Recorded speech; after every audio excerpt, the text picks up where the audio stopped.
Insyaallah nasta'inu billah. Hari ini kita akan belajar tentang surah As-Saff. Ya, kita lanjutkan dari pertemuan yang kemarin. Insyaallah hari ini kita memohon pertolongan kepada Allah Subhanahu wa taala. Semoga hari ini selesai surat As-Saff. Ya, Masya Allah tidak terasa ya. Surah As-Saff ayat ke-6 ya. Masuk ayat ke-7. Baik. Bismillahirrahmanirrahim. Nasta'inu billah. Qala Allahu azza wa jal. Wa man adlamu mimman iftara 'ala Allahil kadhiba wa huwa yud'a ila al-Islam. Wallahu la yahdil qaumadh dhalimin. Yang ada mushafnya boleh dibuka, silahkan. Kalau tidak ada juga tidak apa-apa. Baik. Kata Allah Subhanahu wa taala, "Wa man adlamu," dan siapakah yang lebih zalim, mimman iftara 'ala Allahil kadhib, daripada orang-orang yang mengada-ngadakan dusta terhadap Allah. Subhanallah. Ternyata orang yang zalim di sini yang dimaksud adalah orang-orang Bani Israel. Karena orang-orang Bani Israel, ya, wa huwa yud'a ilal Islam, telah Allah Subhanahu wa taala turunkan kepada mereka nabi-nabi sebelumnya. Mereka mengajak untuk menyembah Allah Subhanahu wa taala, tapi Bani Israel tidak mau. Bahkan mereka mendustakan nabi-nabi mereka. Mereka membunuh nabi-nabi mereka. Mereka tidak memiliki adab kepada nabi-nabi mereka. Subhanallah. Wallahu la yahdil qaumadh dhalimin. Maka Allah Subhanahu wa taala pun tidak memberikan petunjuk kepada Bani Israel. Masya Allah. Dan kita tahu teman-teman bahwasanya di dalam kitab-kitab mereka, kitab Taurat dan kitab Injil, sudah disebutkan bahwasanya kelak akan datang seorang nabi, yaitu Nabi kita Muhammad sallallahu alaihi wasallam. Dan mereka, subhanallah, orang-orang Bani Israel itu paham, tahu akan ada seorang nabi yang nanti kelak namanya Ahmad. Itu mereka paham. Bahkan subhanallah mereka itu memahami nabi-nabi mereka, memahami Nabi Muhammad itu seperti anak-anak mereka. Saking pahamnya bagaimana sifatnya, bagaimana wataknya, itu semua paham. Tapi mereka ternyata tidak mau beriman kepada Allah Subhanahu wa taala. Datang Nabi Muhammad, mereka menentang Nabi Muhammad karena mereka mengira nabi terakhir akan Allah turunkan dari kalangan mereka. Tapi ternyata Allah Subhanahu wa taala utus nabi terakhir ini, yaitu Nabi Muhammad sallallahu alaihi wasallam, dari kalangan bangsa Arab. Subhanallah, sampai-sampai pernah dalam sebuah kisah ya dikisahkan bahwasanya Heraklius, yaitu ketika berjumpa dengan Abu Sufyan dan bertanya tentang nabinya orang-orang Islam, ya maka Heraklius sempat berkata bahwasanya kami kira ya nabinya itu akan datang berasal dari bangsanya mereka. Tapi ternyata Allah Subhanahu wa taala mendatangkan Nabi kita Muhammad sallallahu alaihi wasallam dari bangsa Arab. Masya Allah. Nah, karena kedengkian yang dilakukan oleh orang-orang Yahudi, orang-orang Bani Israel, mereka akhirnya tidak mau beriman kepada Nabi kita Muhammad sallallahu alaihi wasallam. Subhanallah. Dan karena mereka tidak mau beriman, maka Allah Subhanahu wa taala menyebut orang-orang Yahudi, orang-orang Bani Israel ini dengan sebutan orang-orang yang zalim. Dan kita tahu ya, Masya Allah, orang-orang yang menyekutukan Allah, tidak mau beriman kepada Allah, orang-orang yang tidak mau beriman kepada Nabi kita Muhammad sallallahu alaihi wasallam, tidak mau mengakui Nabi Muhammad adalah sebagai utusan Allah Subhanahu wa taala, mereka semuanya orang-orang zalim. Dan kalau Allah Subhanahu wa taala sudah mengatakan bahwasanya orang-orang Yahudi adalah orang-orang zalim, maka Allah tidak akan memberikan hidayah kepada mereka. Allah tidak akan memberikan petunjuk kepada mereka. Subhanallah.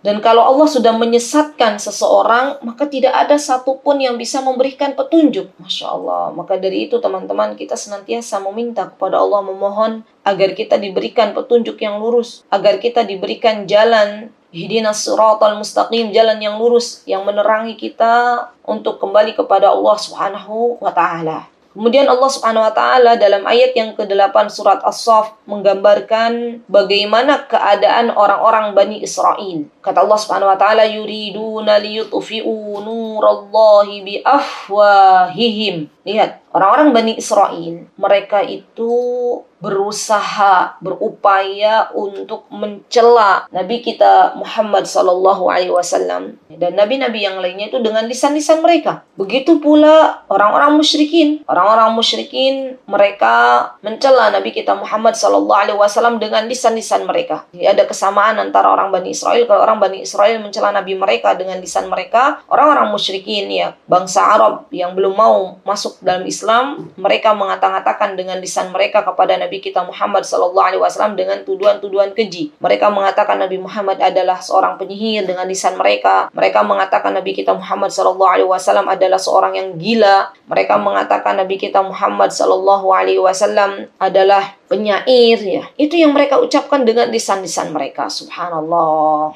Dan bukan hanya dengan lisan mereka, ya. Tipu daya mereka ingin memadamkan cahaya Allah itu bukan hanya dengan lisan-lisan mereka saja, tetapi lebih dari itu mereka membuat sebuah hal yang akhirnya menunjukkan bahwasanya mereka itu sangat-sangat membenci Islam di zaman sekarang, ya. Dengan berbagai macam fitnah mereka lontarkan kepada Islam. Mereka mengatakan bahwasanya Islam itu adalah kaum radikal misalnya. Atau misalnya Islam itu kalau ada orang dia mengikuti Nabi kita Muhammad SAW dikatakan sebagai teroris misalnya. Subhanallah. Karena sesungguhnya teman-teman, mereka tidak akan ridho melihat kita orang-orang Islam berpegang teguh dengan agama kita.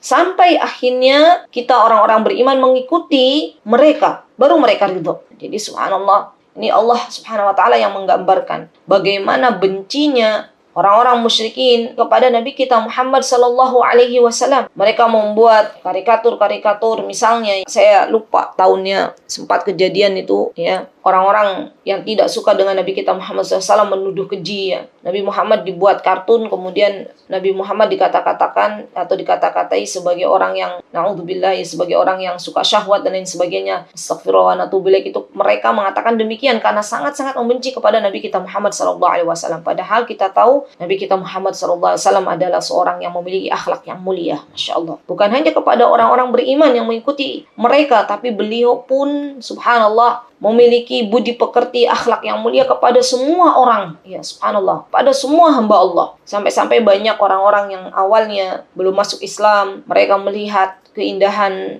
kemuliaan dari akhlak Nabi kita Muhammad SAW, akhirnya masuk Islam, Masya Allah, subhanallah.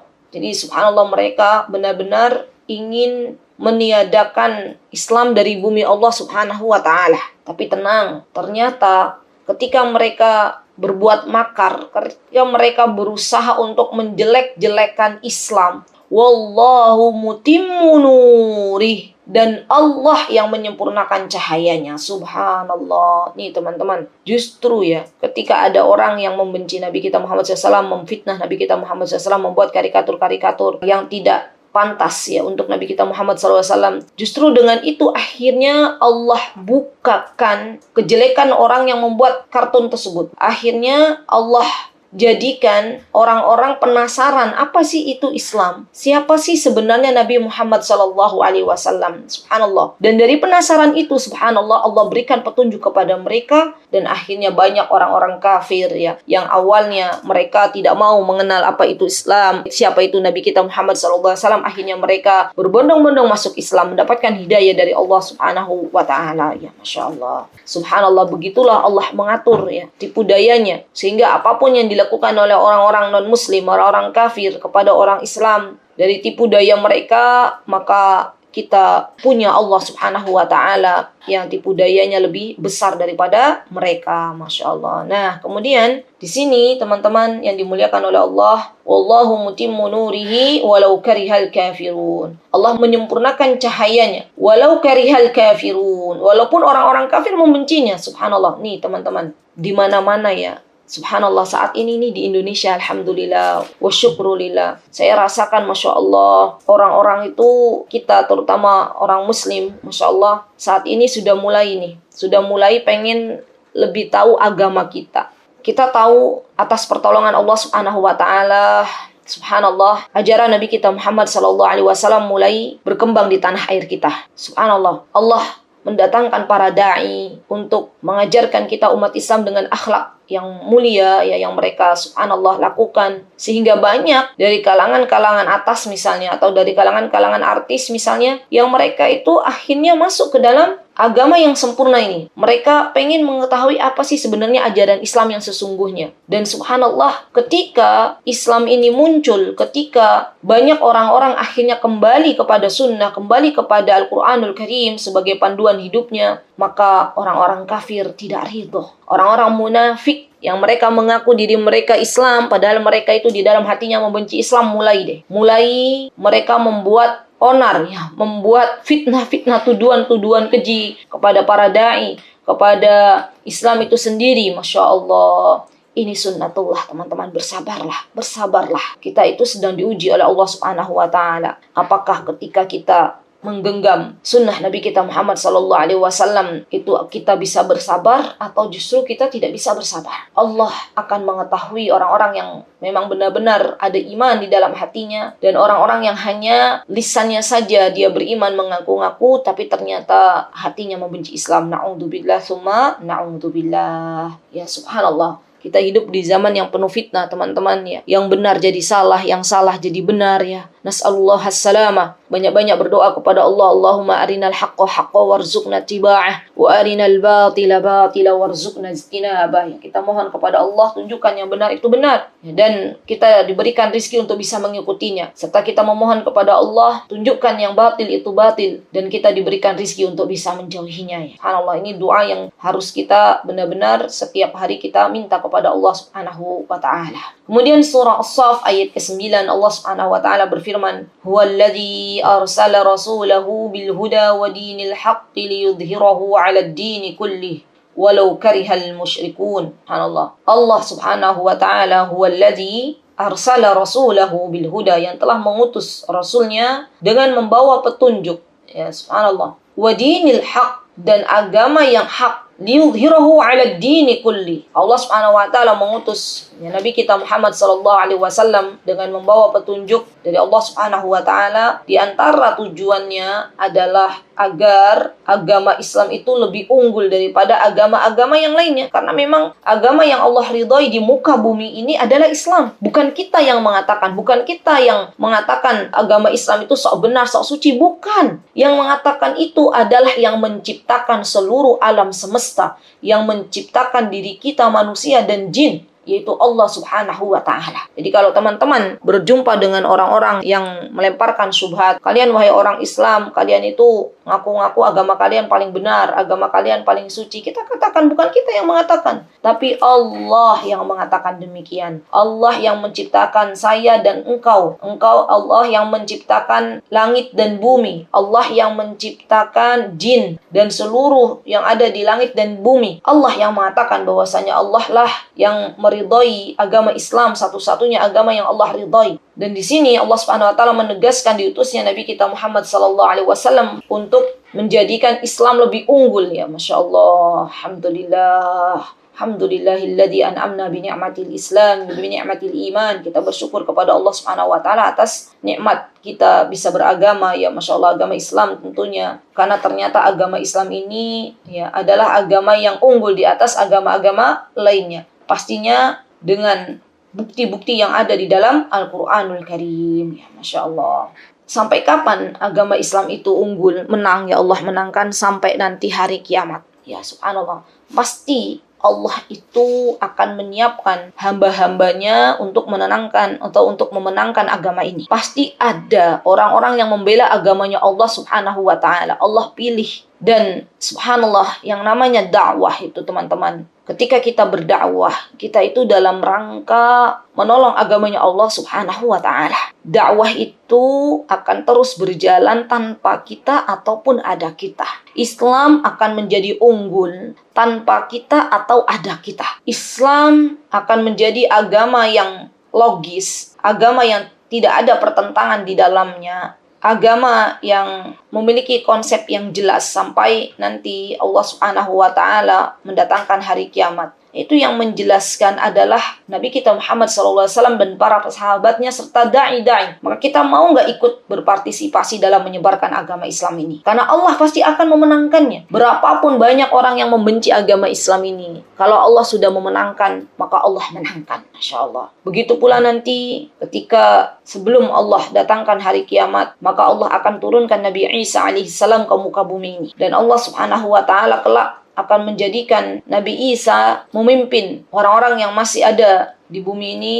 Nabi Isa kelak akan membunuh Dajjal. Allah Subhanahu wa Ta'ala menurunkan Nabi Isa sebagai hakim yang adil, ya subhanallah. Kemudian Nabi Isa akan memecahkan salib yang selama ini digaung-gaungkan oleh orang-orang Nasara, Nabi Isa akan membunuh babi yang selama ini digaung-gaungkan, dicintai oleh orang-orang Nasara. Bahkan Nabi Isa akan menghilangkan jizyah. Dan subhanallah, kelak nanti pada waktu Nabi Isa memimpin bumi ini, maka tidak ada orang-orang saling membenci dan saling hasad. Tidak ada orang-orang yang mau menerima sedekah karena semuanya makmur. Subhanallah. Tidak ada orang-orang pada zaman Nabi Isa dan Imam Mahdi kelak nanti memimpin umat Islam. Ya. Tidak ada orang yang saling bunuh-membunuh. Semua saling mencintai. Karena subhanallah, Allah datangkan ketenangan, Allah datangkan kerukunan, Allah datangkan kesejahteraan. Ya Masya Allah. Ya Allah Ta'ala alam bisawab. Kapan itu terjadi? Yang pasti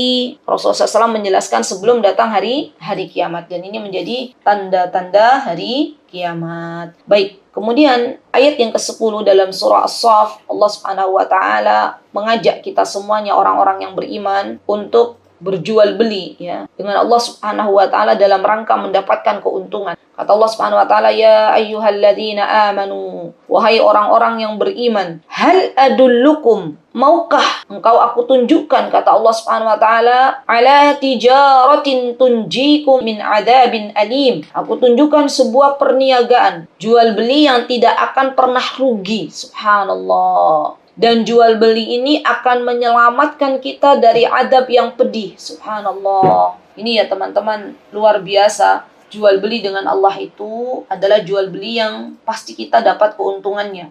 Kalau teman-teman melakukan jual beli di dunia, kadang mendapatkan untung, kadang mendapatkan rugi. Masya Allah. Tapi nanti ketika kita berjual beli dengan Allah Subhanahu wa Ta'ala, maka yang akan kita dapatkan adalah keuntungan. Ya Masya Allah. Dan ini janji Allah Subhanahu wa Ta'ala. Maka subhanallah, jual beli dengan Allah itu adalah transaksi yang paling menguntungkan. Kalau pengen jual beli, kita dapat untung banyak, berjual belilah dengan Allah Subhanahu wa Ta'ala. Masya Allah. Kemudian dilanjutkan oleh Allah Subhanahu wa Ta'ala dalam ayat yang selanjutnya, seperti apa jual beli yang Allah Subhanahu wa Ta'ala maksud, tu'minuna billahi wa rasuli. Maka Allah mulai menyebutkan barang dagangannya. Siapa yang mau beriman kepada Allah Subhanahu wa Ta'ala, beriman kepada Rasulullah sallallahu alaihi wasallam, wa tujahiduna fi sabilillah, dan dia berjihad di jalan Allah Subhanahu wa Ta'ala, baik dengan bi amwalikum wa anfusikum, baik dengan hartanya maupun jiwanya. Dzalikum khairul lakum in kuntum ta'lamun. Dan itu atau yang demikian itu lebih baik bagi kalian, bagi kita semuanya jika kita mengetahui. Subhanallah teman-teman, berjihad di jalan Allah Subhanahu wa Ta'ala ini adalah perintah dari Allah dan Rasulnya. Ketika ditanya Rasulullah sallallahu alaihi wasallam oleh para sahabat, ya Rasulullah, ayyul a'mali afdal? Wahai Rasulullah, amal apa yang paling utama? Maka Rasulullah SAW mengatakan al-jihadu fi sabilillah. Maka Rasulullah SAW mengatakan jihad di jalan Allah Subhanahu wa Ta'ala. Dan kalau kita pahami makna jihad itu, artinya adalah, ya ini agar tidak simpang siur dalam memaknai jihad, kita akan belajar sedikit apa itu jihad sesungguhnya. Kalau kita lihat lafz jihad, itu artinya adalah al-juhd. Itu artinya adalah kekuatan. Atau artinya adalah at-taqah, usaha, sebuah usaha. Dan kita tahu bahwasanya menurut Ar-Raghib Al-Asfihani rahimahullah, ketika beliau mengartikan kata al-juhd, ini diartikan adalah sebuah kemampuan.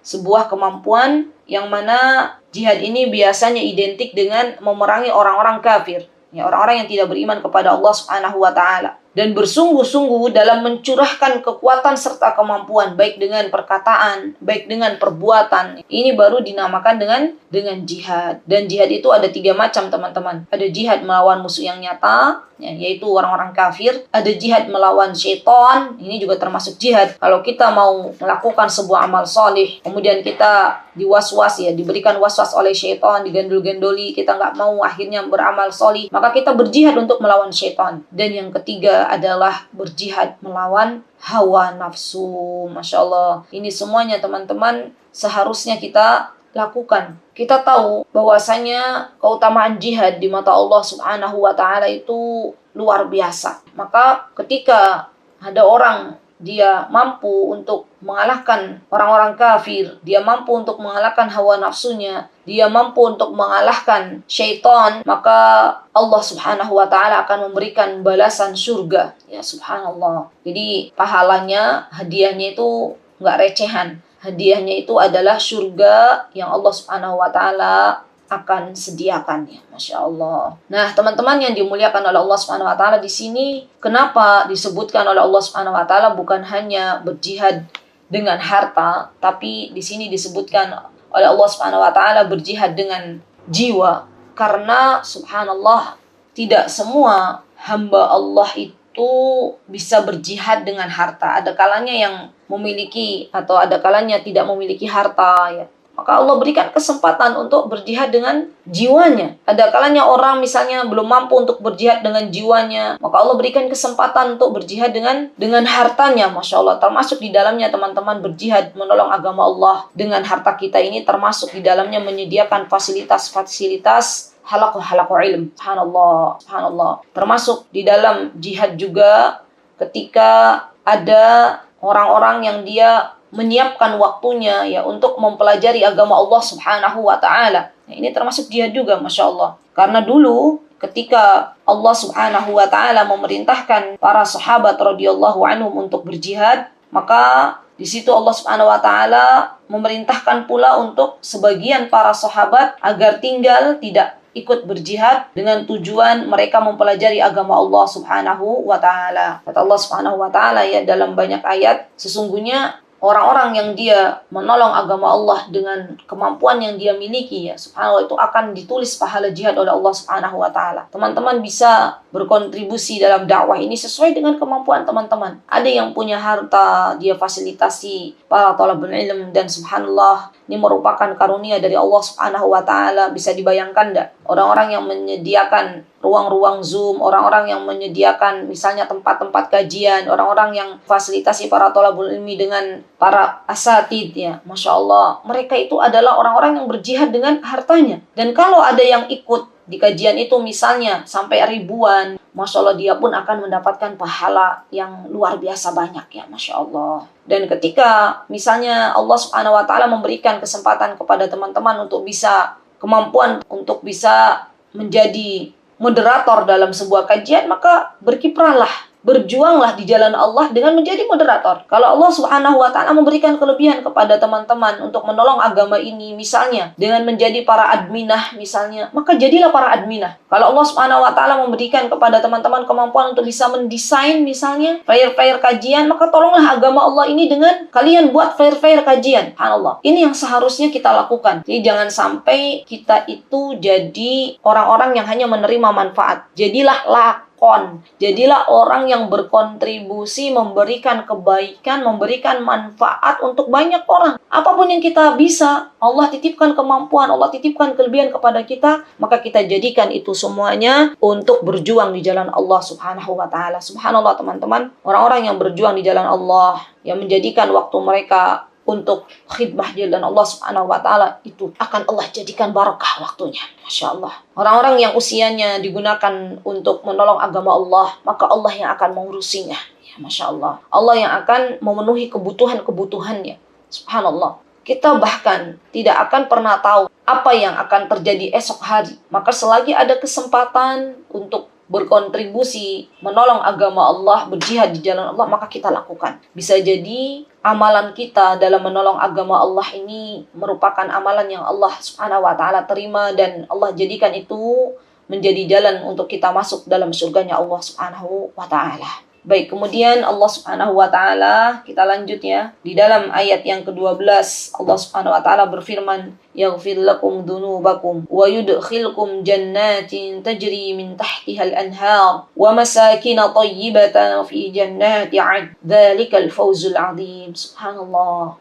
Nih teman-teman, tadi Allah sudah menjelaskan bahwasanya orang-orang yang berjihad di jalan Allah itu adalah lebih baik, ya, jika kita mengetahui.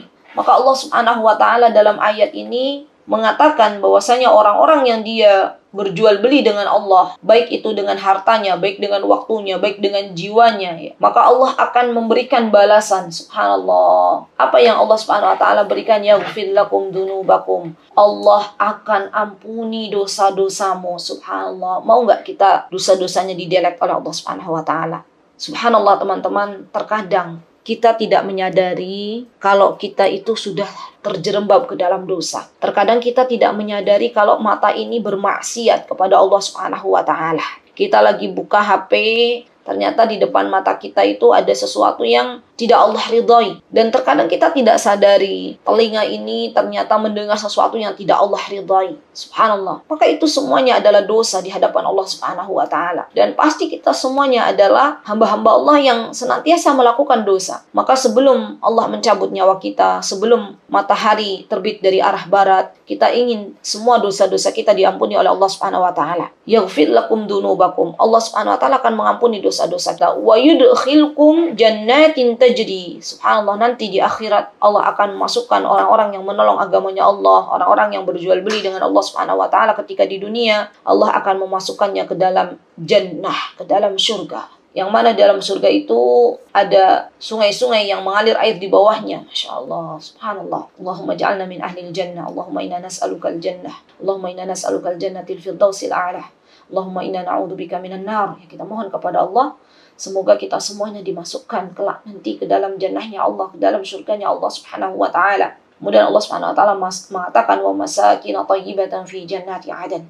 Dan Allah akan tunjukkan, Allah akan masukkan ya orang-orang yang ketika di dunia dia berjihad di jalan Allah, menyibukkan dirinya untuk menolong agama Allah, ya. Kelak nanti Allah akan jadikan tempat tinggal, ya, Allah berikan tempat tinggal yang terbaik di Jannah Aden, ya. Subhanallah, subhanallah. Maka mari teman-teman, saya ajak diri saya dan sahabat-sahabatku semuanya, selagi ada kesempatan kita untuk berjual beli dengan Allah, maka lakukan. Jangan sampai kita hitung-hitungan dalam berjual beli dengan Allah. Jangan sampai kita mau berinfak saja kita masih hitung-hitungan. Allah tuh kasih. Kita nikmat tuh nggak pakai hitung-hitungan. Kalau kita mau pakai hitung-hitungan dengan Allah dalam hal nikmat, kita nggak bisa bayar. Oksigen yang saat ini kita hirup, udara yang saat ini kita hirup saja, itu sudah miliaran nilainya. Nggak ada yang bisa kita lakukan selain kita bersyukur kepada Allah Subhanahu wa taala. Dan dengan cara kita menolong di jalan Allah Subhanahu wa taala itu adalah caranya kita bersyukur kepada Allah Subhanahu wa taala. Subhanallah, seringkali ya kita itu menganggap bahwasannya dakwah yang butuh kepada kita.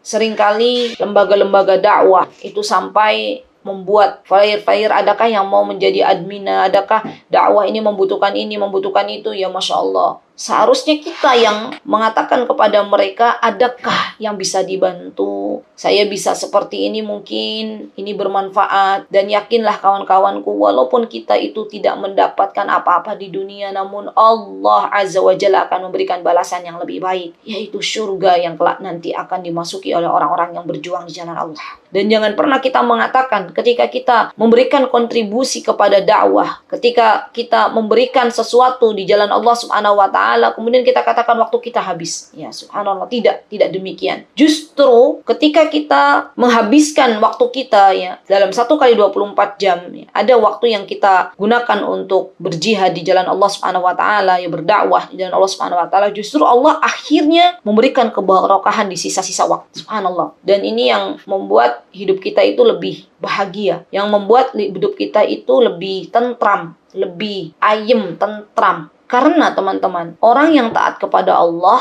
mereka harus korbankan waktunya. Orang yang bermaksiat kepada Allah juga mereka korbankan waktu mereka. Coba lihat, orang-orang yang kalau malam hari dia berjudi, dia mabuk-mabukan, itu kan dalam bermaksiat kepada Allah. Mereka korbankan tidur mereka untuk melakukan maksiat kepada Allah Subhanahu wa taala. Orang-orang yang di siang hari dia justru bermaksiat kepada Allah, maka mereka pun mengorbankan waktunya. Sama, waktu kita itu akan habis. Yang membedakan waktu kita habis untuk mentaati Allah atau justru untuk bermaksiat kepada Allah. Kesibukan kita habiskan untuk apa? Ya, sama. Kalau hidup kita tidak kita sibukkan dengan ketaatan kepada Allah, maka kita akan disibukkan oleh syaitan, ya, oleh kemaksiatan-kemaksiatan. hari ini kita memohon kepada Allah Subhanahu wa taala, semoga Allah jadikan kita semuanya orang-orang yang punya rasa greget untuk berdakwah, untuk berjuang jalan Allah Subhanahu wa taala. Subhanallah teman-teman, saya mencintai karena Allah orang-orang yang selama ini Masya Allah berjuang di jalan Allah, masuk ke pedalaman, ya, mengajarkan ya orang-orang yang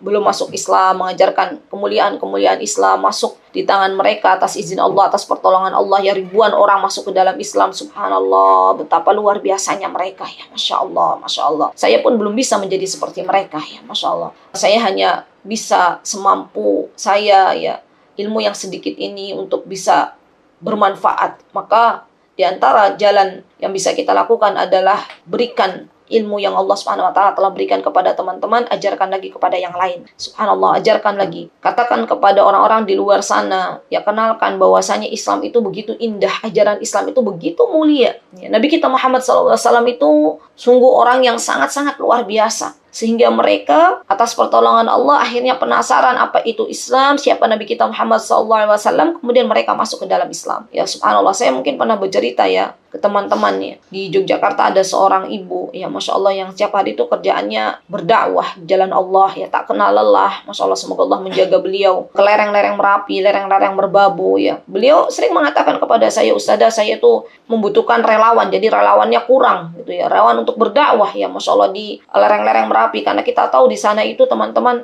kalau kita nggak ke sana, kalau kita nggak berdakwah ke sana, maka orang-orang Nasoro akan mengajak mereka ke agamanya. Ya, banyak misionaris-misionaris di sana yang ingin memurtadkan orang-orang yang sudah beragama Islam. Kata beliau, Masya Allah, ya, kita itu kadang setiap hari itu beliau lakukan, ya, Masya Allah, nggak mengenal lelah, nggak mengenal libur. Kita itu kadang butuh sekali relawan-relawan berdakwah, untuk berdakwah, ya, Masya Allah. Jadi teman-teman, apapun yang kita bisa berikan untuk dakwah, berkontribusilah. Semoga Allah Subhanahu wa taala menjadikan kita semuanya termasuk orang-orang yang berjihad di jalan Allah Subhanahu wa taala. Baik, kemudian ayat yang ke-13, wa ukhra tuhibbunaha nasrun minallahi wa fathun qarib wa basyiril mu'minin. Dan ada lagi kah karunia yang lainnya yang kamu sukai, yaitu pertolongan Allah Subhanahu wa taala selain pertolongan dari Allah dan kemenangan yang dekat. Allah yang akan memenangkan agama Islam ini, Allah yang akan memenangkan dakwah. Wa basyiril mu'minin, dan sampaikanlah berita gembira kepada orang-orang yang beriman. Ya, Masya Allah, subhanallah, ini janji Allah Subhanahu wa taala, Allah akan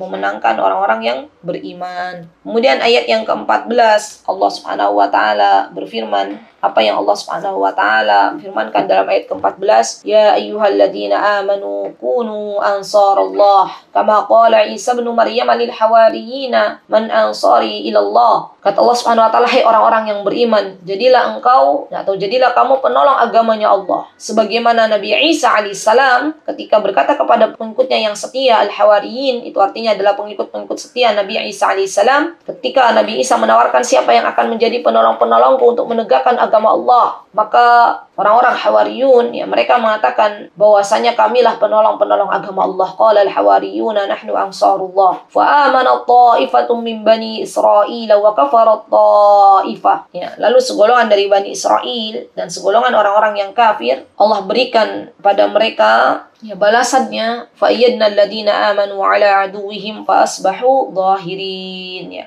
Kemudian Allah Subhanahu wa taala jadikan orang-orang yang menolong di jalan Allah Subhanahu wa taala kekuatan, ya, berikan kekuatan kepada orang-orang yang beriman, ya, terhadap musuh-musuh mereka, dan mereka menjadi orang-orang yang menang. Subhanallah. Jadi teman-teman, setiap nabi itu pasti punya orang terdekat. Kata Rasulullah SAW, inna likulli nabiyyin hawari. Sungguh setiap nabi itu memiliki orang-orang khusus, orang-orang spesial yang akan membelanya. Wa inna hawari, kata Rasulullah SAW, az-Zubair. Dan sesungguhnya orang yang terdekat, ya, orang yang berikan amanah adalah, termasuk diantaranya adalah Az-Zubair. Yang dimaksud dengan Az-Zubair adalah Zubair bin Awam. Kita tahu, Masya Allah, beliau, Zubair bin Awam itu putranya bibinya Nabi kita Muhammad SAW, putranya Sofiyah binti Abdul Muttalib, ya, Masya Allah. Dan beliau, Zubair bin Awam, termasuk dari as-sabiqun al-awwalun, orang-orang yang masuk pertama, 10 orang yang pertama masuk Islam, ya, Masya Allah.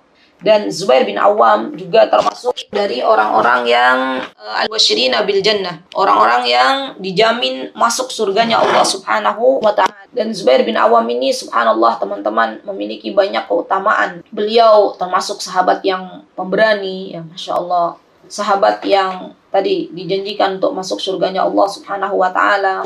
Bahkan Rasulullah SAW mengatakan Zubair berada di surga. Ya Masya Allah. Termasuk juga di antara keutamaan Zubair bin Awam, itu salah satu dari 6 sahabat yang mana ketika itu beliau termasuk dari orang-orang yang masuk dalam ahli syura. Dan beliau juga termasuk orang yang pertama kali menghunuskan pedangnya di jalan Allah Subhanahu wa taala. Lihat teman-teman, beliau nih Zubair ingin membela Allah Subhanahu wa taala dan membela Rasulullah sallallahu alaihi wasallam, sampai-sampai beliau itu saking beraninya beliau berhasil menghunuskan pedang, ya Masya Allah, untuk melindungi Rasulullah sallallahu alaihi wasallam.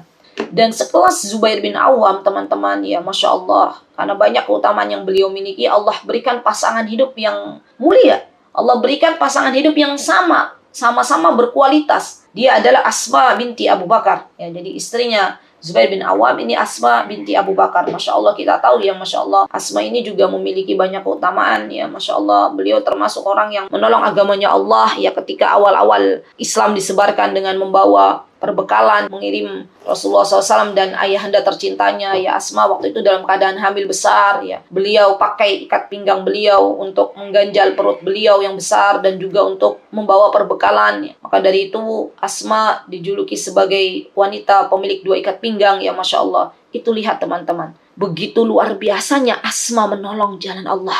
Begitu luar biasanya pasangan hidup Asma Zubair bin Awam. Suami istri adalah orang-orang yang berkiprah, terjun dalam menolong agama Allah. Bisa dibayangkan gak Asma, seorang wanita lagi hamil besar. Orang wanita kita nih kalau lagi hamil besar kan pengennya layeh-layeh, pengennya sambil nunggu HPL paling kita jalan-jalan sebentar gitu ya. Setelah itu sudah selesai, ya misalnya kembali lagi ke rumah. Tapi tidak dengan Asma. Tahu, Asma paham apa yang bisa saya perbuat untuk menolong di jalan Allah. Asma tahu dia adalah seorang istri yang salihah, seorang istri yang setia, seorang wanita muslimah, putri Abu Bakar As-Siddiq. Dia tahu bahwasanya di antara jalan yang bisa ia gunakan untuk menolong di jalan Allah, dia masak, dia menyiapkan perbekalan, kemudian diantarkan kepada Rasulullah SAW dan ayahanda tercintanya, yaitu Abu Bakar As-Siddiq radhiyallahu anhu. Subhanallah. Lihat betapa luar biasanya Asma dan Zubair bin Awam. Maka tidak salah pilih ketika Rasulullah SAW memilih Zubair itu sebagai orang yang paling spesial di hadapan Rasulullah Sallallahu Alaihi Wasallam. Semoga Allah Subhanahu Wa Taala menjadikan kita semuanya seperti Asma. Semoga Allah Subhanahu Wa Taala menjadikan kita semuanya seperti Sumayyah, orang-orang yang menolong agamanya Allah Subhanahu Wa Taala. Semoga Allah Subhanahu Wa Taala jadikan kita semuanya seperti ibunda Khadijah radhiyallahu anha, yang Masya Allah di awal-awal Islam beliau berjihad di jalan Allah dengan harta beliau, dengan nyawa beliau, dengan waktu beliau mendampingi Rasulullah SAW dalam keadaan suka dan duka. Ya Masya Allah, kita kalau melihat sirah ibunda Khadijah radhiyallahu anha teman-teman, maka kita akan dapati beliau itu benar-benar totalitas dalam menolong agama Allah Subhanahu wa taala. Beliau itu benar-benar menjadi istri yang salihah yang bisa mendampingi Rasulullah sallallahu alaihi wasallam, sampai-sampai ketika Rasulullah SAW bersama ibunda Khadijah, ya Masya Allah, Rasulullah SAW tidak membutuhkan wanita lain karena semuanya sudah dimiliki oleh ibunda Khadijah. Rasulullah butuh ketenangan ketika turun wahyu pertama. Rasulullah mengatakan zamiluni, zamiluni. Maka kemudian ibunda Khadijah menenangkan Rasulullah SAW. Ketika Rasulullah SAW membutuhkan harta untuk menolong orang-orang kaum muslimin, ya di awal-awal Islam ibunda Khadijah menyiapkan harta. Ya Masya Allah. Begitu pula ketika terjadi pemboikotan, ya waktu itu besar-besaran ya oleh orang-orang kafir Makkah, maka kemudian ibunda Khadijah juga menemani Rasulullah Sallallahu Alaihi Wasallam. Subhanallah, tak heran kalau Allah Subhanahu Wa Taala menyediakan ibunda Khadijah radhiyallahu anha rumah di surga, yang mana rumah tersebut terbuat dari emas. Ya Masya Allah. Semoga Allah Subhanahu Wa Taala menjadikan apa yang kita lakukan untuk menolong agama Allah diterima di sisinya, dan semoga kelak kita semuanya akan dibangunkan rumah-rumah di surganya Allah Subhanahu Wa Taala. Amin. Allahumma amin. Kesempurnaan hanya milik Allah Subhanahu Wa Taala, kekurangan milik saya pribadi. Saya mohon maaf yang sebesar-besarnya. Barakallahu fikunna jami'an. Assalamualaikum warahmatullahi wabarakatuh.